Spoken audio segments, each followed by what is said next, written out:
This is my installation called Angelic machinery.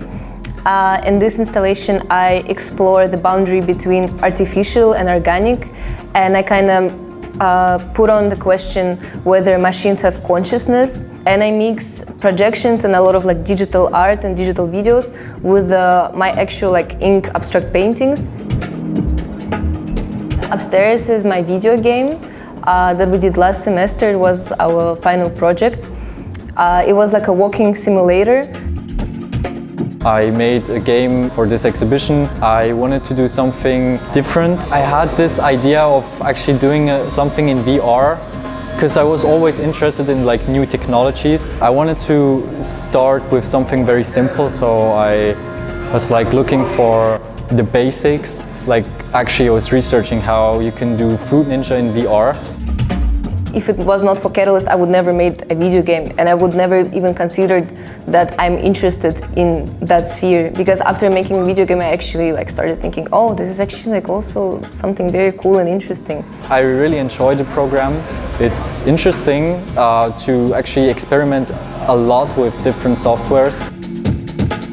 The software I'm using is Touch Designer. I didn't really see any other school that taught this software, so when I saw that they actually teach it here, I was very excited.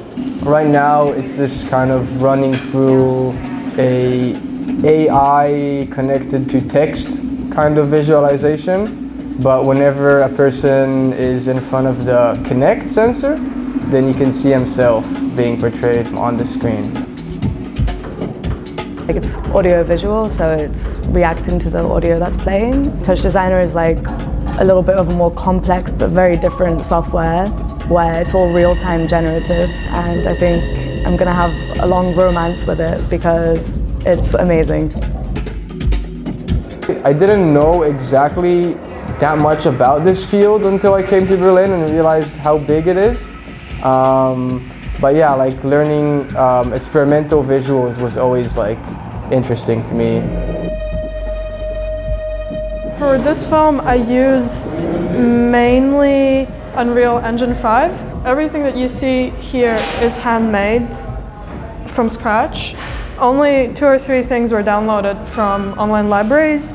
It was a great discovery to realize that I do have the capacity to work so much and to love something so much, and that was amazing. I did not know how to make anything before this year, like any of this, which is so crazy to me and so impressive also, and I'm very, very proud of what I did, yeah.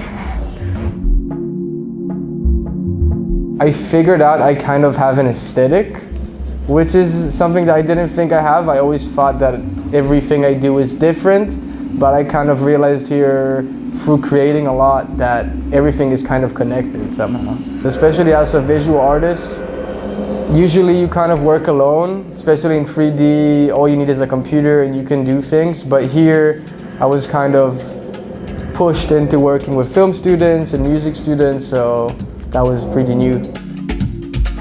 I collaborated mostly with musicians, and yeah, I made like a few music videos and a few VJ sets where like people were performing and I was doing like the visuals in the background, and also like in real life it was very fun. My current teacher actually gave me an opportunity to perform. Gave me kind of my first gig, which was really mind-blowing for me because I set up everything on my own. It was like a big learning experience for sure. My tutors inspire me a lot because they not only give us assignments to make, but also assignments to think about. So we are forced not just to be these productive machines and just make things. We can also think about them and reflect on them. And I think this is very important in general when you make art or you work in the creative field, because sometimes you really need to like take a break, maybe read something or like collect new information to kind of like understand why you're doing this and what are your inspirations. With the new technologies, there's something new all the time, so you're always kind of constantly growing and like rediscovering yourself. And I feel like before Catalyst, I was kind of stuck in one place where I was like doing cool things, but I was not really growing in that. And now like every day there is like more software to learn or some additional new plugins in the software that you can also like incorporate in your work. So it's like a big mix, and it definitely expands my whole practice. Especially in the age of AI, creative individual voices are more important than ever now, and I think this should be a sign for everyone not to give up, but to go even harder in the direction where they want to go.